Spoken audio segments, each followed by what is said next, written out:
पीते ही मुझे तो यारो चढ़ने लगी। लाडले चढ़ने लगी। अब पढ़ ले जरा, सबकी सब उतर जाएगी एक साथ ही।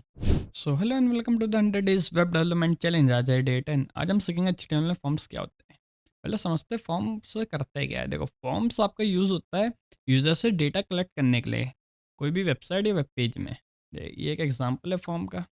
अब देखो, यूज़र से मैंने डेटा मांगा है कि भाई उसका नाम, पूरा नाम, उसका ईमेल, उसका पासवर्ड, उसके बाद कंफर्म पासवर्ड, उसके बाद उसका जेंडर, उसकी डेट ऑफ बर्थ, उसका एड्रेस। तो ये एक फॉर्म है, ठीक है। कुछ एग्जांपल ऐसे ही और भी है, जैसे ही लॉगिन फॉर्म हो गया, रजिस्ट्रेशन फॉर्म हो गए, ये जैसे आप इवेंट के लिए कोई रजिस्टर करते हो उसके लिए फॉर्म हो गया, ठीक है। कॉन्टैक्ट फॉर्म हो गया, कोई वेबसाइट में हेल्प एंड सपोर्ट में जाके जो आता है ना, यहाँ पे बोलते हैं कि कभी आपको हेल्प की, यहाँ पे कमेंट लिख दो या क्वेरी लिख दो, अपना नाम और आपका ईमेल, उसके बाद सबमिट कर दो, तो वो कॉन्टैक्ट फॉर्म में आ गया, ठीक है। अब समझते हैं यहाँ पे फॉर्म्स के एलिमेंट्स को। देखो, सबसे पहला एलिमेंट है यहाँ पे लेबल। लेबल क्या है, नाम से ही पता चल रहा है। लेबल देखो, लेबल आपका जो इनपुट लोगे, जिसमें मान लो इनपुट में आप लिख रहे हो एंटर योर नेम।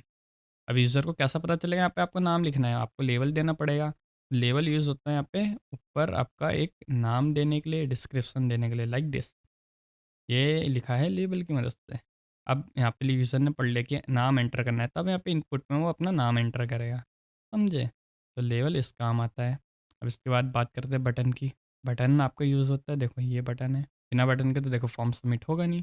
यूज़र ने सब फिल कर दिया, अब सबमिट करना है तो यहाँ पे सबमिट ऑप्शन में क्लिक करके, अब सबमिट ऑप्शन कैसा बनेगा, बटन से, ठीक है। उसके बाद बात करते हैं सेलेक्ट की। सेलेक्ट मतलब आपका एक drop down menu, drop down list. यहाँ पे मान लो लिखा है सेलेक्ट योर कोर्स, पे कोर्सेस लिखा हुआ है। उसके बाद यहाँ पे आप क्लिक करोगे, एक ऐसा ड्रॉप डाउन ऊपर से नीचे की तरफ, मान एक वो खुल गया, पूरा मेन्यू खुल गया, जिसमें आपका पहला कोर्स लिखा है BCA B.Tech। अब यहाँ पे आपको सेलेक्ट करना है एक कोर्स को, तो हम बनाते हैं सेलेक्ट की मदद से। उसके बाद हम बात करते हैं टेक्स्ट एरिया की। जो टेक्स्ट एरिया होता है आपका, वो आपके लॉन्ग इनपुट लेने का काम आता है। मान लो ये आपकी क्वायरी हो गई, कोई कमेंट हो गया, तो वो सब लेने के लिए काम आता है आपका टेक्स्ट एरिया।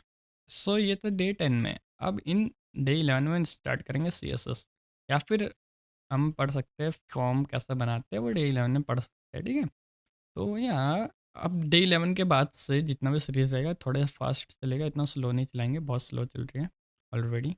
तो थोड़ा फास्ट पढ़ेंगे हम, क्या है। सो या this was the day 10 of 100 days web development challenge. मिलते हैं डे 11 में।